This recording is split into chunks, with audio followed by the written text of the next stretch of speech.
cuestiones que muchos de mis compañeros estaban aislados y obviamente ya sabemos la situación del hospital. Sí, pues tigre, un de. Sí, entonces, bueno, el gerente yo le dije que estaba a disposición, que no tenía ningún drama. Me duele que pase obviamente en Tartagal, en Mosconio, en el norte, ¿no? Es pasar por todas estas situaciones, pero me parece que ya está todo desbordado, me parece que ya se perdió el control de todo, sumado a que no tenemos recursos y los pocos que hay ni siquiera alcanzan para cubrir la demanda, porque yo entiendo, los profesionales hacen lo que pueden con lo poco que tienen, ¿no? Los profesionales que están en la guardia y demás, pero la realidad es que 15 respiradores, como dijo el gerente de Tartagal, no son suficientes.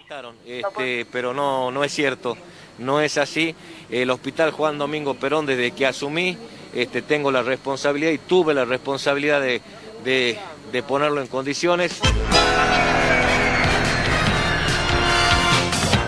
Muy buenas noches, bienvenidos y bienvenidas aquí a La Política en Debate. Te vamos a estar acompañando a lo largo de esta hora con mucha información. Obviamente uno de los temas centrales tiene que ver con el sistema de salud, ¿no? ¿Qué es lo que está pasando realmente en nuestra provincia? ¿Qué pasa con el recurso humano que hoy mencionó el gobernador Gustavo Sáenz, haciendo referencia específicamente a que lo que faltan son trabajadores, no solamente acá en la provincia, sino también a nivel país? Específicamente habló de terapistas, pero bueno, justamente por eso hemos convocado a quienes forman parte de APSADES, tanto a su secretaria general como al secretario adjunto, así que los voy a presentar. Está Noemí López aquí con nosotros y Lucas Toñolini también acompañándonos. ¿Cómo están? Bienvenidos, muchas gracias por venir. Gracias a vos por la invitación y la verdad que estamos bastante preocupados. Para puntualizar, el tema de recursos humanos, el gobernador lo plantea como si hubiese descubierto la pólvora. APSADES, junto con los gremios hermanos, representantes de los trabajadores del equipo de salud, lo venimos planteando hace décadas. Por eso hablamos de una desinversión sistematizada. La pandemia lo que ha hecho es poner al desnudo esa desinversión. Cada vez que nos hemos sentado con la cartera de salud le dijimos, señoras y señores, tenemos un 25% de déficit de cargos que han quedado vacantes a lo largo de estos años por fallecimientos o por jubilaciones, son cargos que deben cubrirse. Al no cubrirse, lo que sucede es que se recarga el equipo que está trabajando. Ahora bien, personal para contratar, para designar, hay en la provincia. En el interior lo mismo.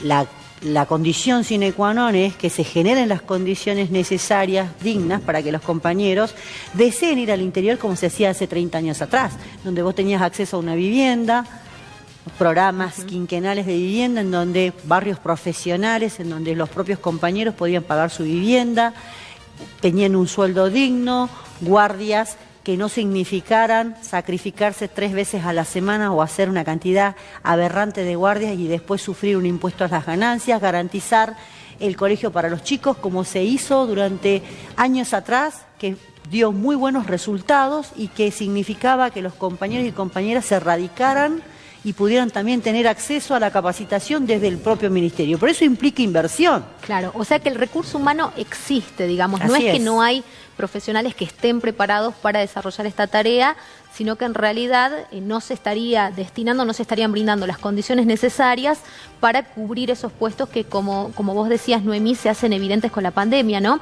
En el informe que presentábamos al inicio, se veía justamente el testimonio de un médico que dice haber trabajado durante muchas jornadas de manera continua por voluntad propia, tratando de salvar de alguna manera justamente esta falta de personal por distintas situaciones, porque en muchos casos son personas que o tienen alguna patología previa o son personas grandes, o puede ser que también algún profesional haya contraído el virus, ¿no? Otro de los testimonios justamente estaba relacionado con el familiar de una persona que había fallecido, que todavía no se confirmó si era por COVID, más allá que el acta de función lo decía, porque según ella no se le había hecho el hisopado a su abuela, más precisamente también en la zona más álgida en estos momentos como es Tartagal, ¿no? Lucas, ¿vos qué pensás de este contexto, especialmente en aquella zona donde está quizás el sistema de salud más desbordado por la cantidad de casos y obviamente por esta cuestión de los recursos humanos que recién mencionábamos? ¿Y qué piensan del resto de insumos, ¿no? Porque el gobernador también en esta jornada ha dicho que la parte de insumos está saldada Hay otros que dicen que la cantidad de respiradores y la cantidad de cosas con las que se cuentan no son las suficientes. Bueno, primero que nada, muy buenas noches. Y antes de contestarte tu pregunta, voy a tomar la línea que dejó Noemí. Y hablando del interior puntualmente, es muy difícil lograr que los profesionales se vean tentados de ir al interior, porque no solamente existe la problemática que vos nombrabas, que Noemí describía, sino también la desigualdad ante el pago. Los profesionales, como cualquier trabajador, porque somos como cualquier trabajador, se van a quedar en capital, básicamente porque las guardias en capital, en el sistema público y en el sistema privado, se pagan mucho más que en el interior. O sea que eso es un dato que hay que tenerlo presente y es relevante. Entonces, ¿cómo tentás vos a los profesionales de la salud, que por lo general se reciben una edad elevada, tienen pareja, familia, si van a cobrar menos en el interior que acá? Y más en una situación como esta donde uno pone en riesgo su salud. A eso iba. También sumarle el tema de la capacitación. Vos sabés que en salud es algo que por suerte en Argentina y en Salta tenemos muy buen nivel. El interior le queda lejos para capacitarse. Entonces vos decís, no me dan vivienda, cobro menos, si tengo que capacitarme tengo que poner plata de mi bolsillo, entonces así es muy difícil. Ahora, como decía Noemí, y para contestarte lo que vos preguntabas, el tema del COVID ha desnudado un montón de falencias, pero eso es desde ahora, desde marzo, con el DNU presidencial. Ya hace más o menos 20 días que la estamos viviendo ya en carne propia en Salta, pero no nos olvidemos que nosotros ya teníamos una emergencia sociosanitaria en el norte. El norte ya estaba desbordado, no solamente en la falta de recursos humanos, sino también en la falta de recursos, porque ahora se habla, está muy en boga, hablar el tema de los respiradores, de los EPP, que te debo decir que faltan. Hemos tenido con la Mesa Intersindical de Salud una lucha incansable para que lleguen en tiempo y forma, en algún momento ha llegado. Después faltan, no es constante, no es claro, pero esto, como te decía, la desinversión no solamente es en recursos humanos, sino también en recursos financieros, que no es lo mismo, y en recursos edilicios. Nosotros tenemos compañeros en el norte, como siempre dice Noemí, que trabajan sin agua potable. Entonces, en esas condiciones les pedimos hoy a los compañeros y a los trabajadores y a las trabajadoras de la salud que dejen la vida. Me parece que el gobierno está equivocado, no ha sabido escuchar todas las cosas que, como también te dijo Noemí, nosotros ya venimos reclamando hace un tiempo. Claro. Bueno, justamente para tener presente esto, porque vemos una situación que se está empezando a desbordar, especialmente en determinados lugares, por lo menos es lo que hacen saber fundamentalmente los familiares, ¿no? Son quienes ponen en evidencia quizás las situaciones que están ocurriendo. Ustedes han sacado un documento muy fuerte donde se habla también de todas estas inequidades y se pone principal énfasis también en la cuestión laboral, ¿no? Reclamando por derechos, obviamente, que no se cumplen en este terreno. A mí me gustaría que me cuentes, Noemí, de qué se trata esto. Básicamente nosotros tenemos un acta paritaria firmada en marzo 2020, que en su momento la celebramos porque creíamos que en el ámbito del diálogo, con una cartera nueva, que tuvo una actitud bastante respetuosa, porque apenas asumió, nos llamó, cosa que es la primera vez que nos pasaba, pero puntualmente del acta acuerdo paritaria cumplieron lo estrictamente salarial. El 30% en aumento de 4 cuotas que lo cobramos ahora con el mes de julio. Los otros compromisos que tienen que ver con la estabilidad laboral, porque tenemos que decir que el Estado es el primer precarizador. Nosotros tenemos compañeras y compañeros precarizados con más de 8 años, con designaciones temporarias o con contratos basuras, compañeros que pasarlos a planta, o sea, darles el instrumento legal para que pasen a planta no significa un gasto o una mayor inversión para el Estado, porque de hecho ya cobran como si estuvieran en planta, pero no tienen el instrumento legal que le da la estabilidad laboral. El compromiso era que en 60 días eso estaba resuelto, no cumplieron. Lo que planteaba mi compañero Lucas, de que todos en el escenario de la pandemia llegaran todos los recursos y los insumos necesarios y que se generaran las condiciones óptimas de trabajo para que nuestros compañeros puedan desarrollar su tarea sin poner en riesgo sus propias vidas, porque tienen también familias detrás de ellos. Que se unificara el criterio de los contratos y hubiera un solo modelo de contrato, porque hay una infinidad de modelos de contratos basura, de locación de servicios y demás. Para nosotros era celebrar que se blanquearan los ítems de los compañeros a puntos de jubilarse, porque vos tenés en cuenta que el único sector que cobra casi el 82% no móvil cuando se jubila, porque blanquean todo su salario, todo su sueldo, es el sector docente. Hoy un trabajador de la salud con 35 años de desempeño profesional médico, que dedicó su vida a salud pública, cuando se jubila, como tiene la mitad del sueldo en negro, percibe el 46% de lo que percibe en actividad, que en dinero es 34.000 pesos. Esos ítems no se blanquean, digamos, porque No en el caso de los los blanquearon. docentes se terminan blanqueando. Exacto. Nosotros lo que dijimos fue en el acuerdo, perfecto, vamos a blanquear 2020 y el año que viene con el compromiso de 2 años más y así ir avanzando hasta que logremos completar la totalidad de los ítems para que el compañero que cuando se jubile, después de 35 o 30 años de servicio, se jubile de manera digna, porque 34.000 pesos no cubren ni siquiera la canasta familiar regional. Y el otro punto es que, como planteaba Luca, habían quedado puntos para charlar en el segundo tramo, como horas guardias, blanqueo de equiparador, para poder levantar nuestro básico, porque vos sabés que los básicos en Salta son uno de los básicos más bajos del país en cuanto a salud, y estoy hablando de todo el equipo de salud. O sea, estamos hablando de que un médico que recién ingresa tiene un básico de 27.000 pesos. Ajá. Bueno, hoy leía justamente, lo traigo a colación porque me parecía absolutamente disparatado, ¿no? Que haya, no sé, el presidente de la Corte, por ejemplo, se daban a conocer los básicos y que sea de 188.000 pesos y el empleado, digamos, más raso de ese tipo de lugares tenga un básico de más de 60.000, ¿no? Digo, para trazar un poco la diferencia que hay con un servicio que además es absolutamente deficiente, que también hay que decirlo, ¿no? En el caso de la justicia. Nos dicen trabajadores esenciales, pero el trato no es el mismo. Lo planteamos también y dijimos, bueno, nosotros entendemos que dentro del Estado no puede haber esta franja de desigualdad tan grande. Por eso celebramos eso en lo que habíamos acordado en marzo. Pero bueno, pasaron los meses y no cumplieron. Y había un compromiso de reapertura de paritarias y tampoco cumplieron con la reapertura de paritarias. Nosotros entendemos que en este contexto, en donde somos los principales actores para proteger la salud de la comunidad, tienen que atender los reclamos del sector específicos.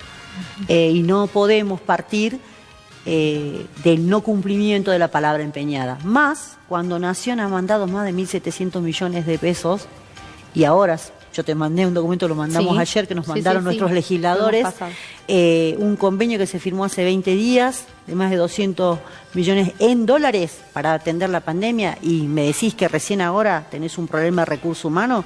Nosotros llevamos un plan de trabajo con compañeros referentes del norte y de Capital para poder resolver lo del recurso humano y para poder resolver todos los otros ítems que entran dentro de las condiciones laborales, como por ejemplo, vos lo contaste un montón de veces, Embarcación tenía un tomógrafo y no tenía un técnico que pudiera atender el tomógrafo, una locura. Entonces, sabemos que una gestión no puede resolver 30 años de desinversión, pero sí sabemos que frente a un escenario de pandemia y frente a esta coyuntura y habiéndote dado desde Nación las herramientas como el dinero para que vos la afrontes, la pregunta que nos hacemos es ¿dónde está esa inversión? Claro. Porque además, esto que decía mi compañera es algo concreto. Además de lo que se mandó para la pandemia, se mandaron 380 millones para atender la emergencia sociosanitaria. Y sin embargo, la emergencia sociosanitaria, a nosotros se nos siguen muriendo los niños y las jóvenes de hambre en un país que produce alimentos para más de 400 millones de personas. Es criminal, es irresponsable. ¿Qué piensan de lo que está pasando en torno a la frontera, ¿no? Por eso hago hincapié sobre todo en el norte provincial, porque también una de las cuestiones que se discute es esta permeabilidad que tienen las fronteras y obviamente que en algún momento también eso haga que el servicio termine colapsando efectivamente, ¿no? ¿Les preocupa esto? ¿Han tenido también la palabra de algunos profesionales mencionando esta circunstancia? Sí, bueno, mira, nosotros tenemos contacto permanente con los compañeros de Orán, Tartagal y Salvador Massa, precisa y puntualmente. Si no hablamos todos los días, día de por medio. También nosotros le acercamos esa inquietud a la cartera de salud. Le dijimos que esto iba a pasar porque todos sabemos, y hay que decir verdad, la permeabilidad de la frontera no es nuevo, no se iba a poder solucionar. pero con lo que vos decías recién, creo que a las claras de público conocimiento y de cualquier persona que tenga sentido común, había que reforzar en esos lugares el sistema de salud. Y el gobierno también no escuchó, y no solamente que no escuchó, sino que desatendió. Nosotros hemos recibido ayer la muy mala noticia de compañeros de embarcación, profesionales de la salud, que ya dieron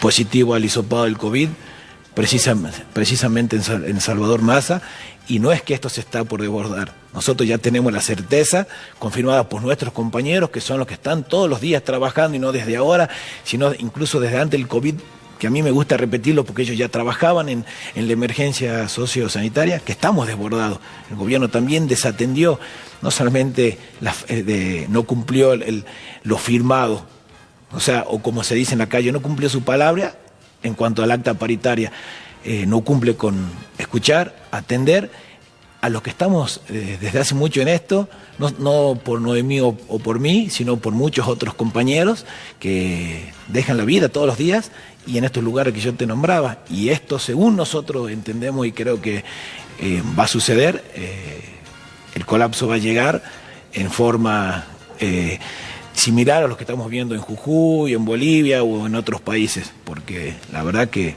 el gobierno no, si bien tuvo la herramienta monetaria, pero no vimos la inversión en salud.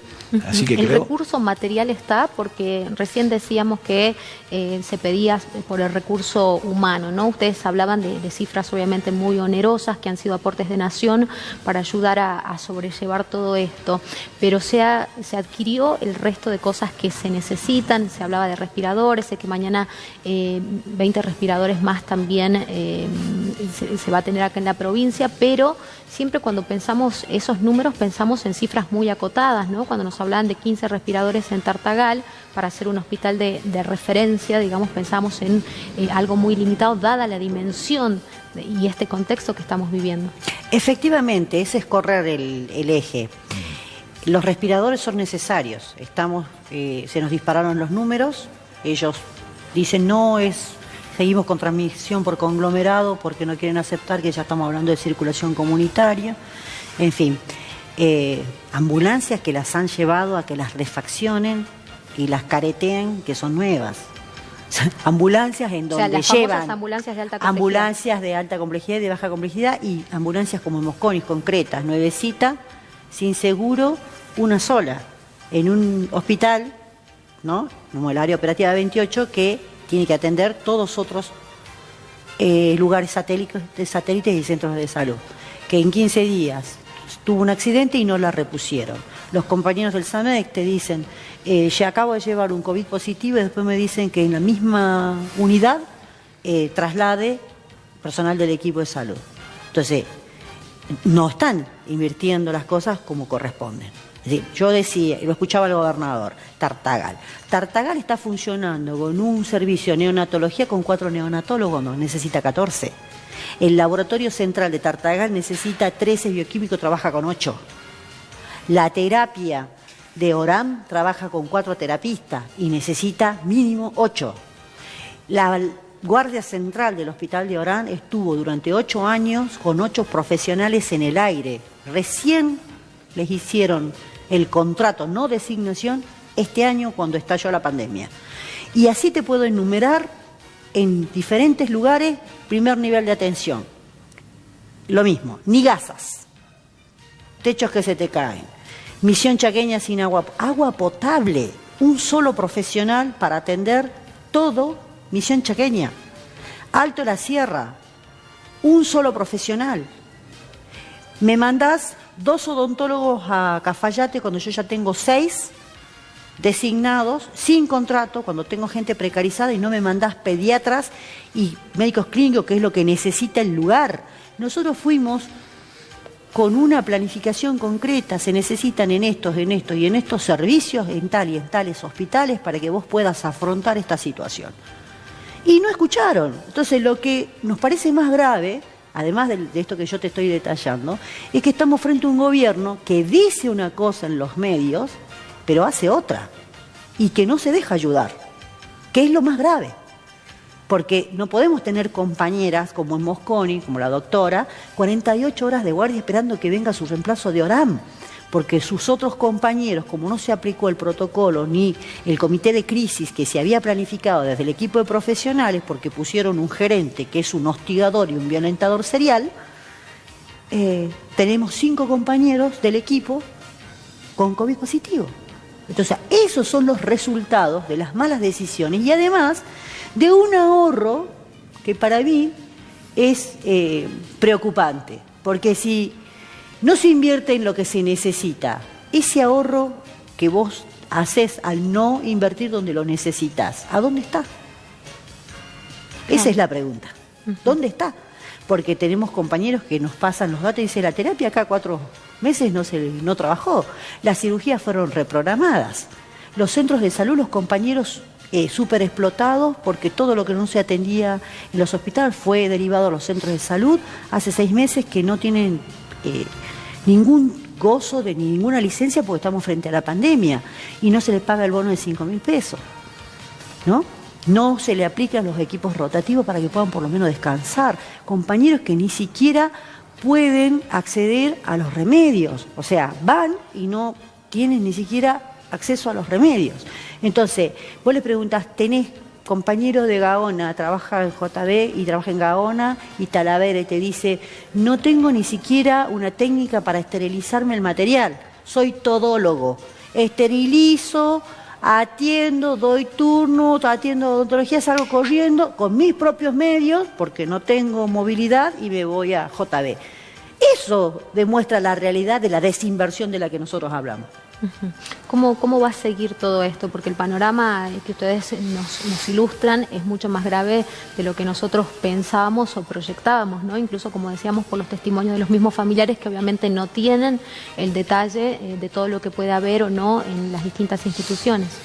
Sí, bueno, en vista de todo esto lo que estamos hablando y de las situaciones que te estamos describiendo, nosotros junto con otros gremios le hemos ya presentado una nota al gobernador Gustavo Sáenz para que los atienda a los secretarios generales directamente y ver si podemos hacer eco de todas estas cosas que te estamos diciendo, para ver si él entiende de primera mano y lo escucha con datos precisos, puntuales, certeros, a través de las voces de los secretarios generales, las voces de todos los trabajadores de la salud que en estos momentos se sienten desamparados, porque esa es la palabra, abandonados, desamparados.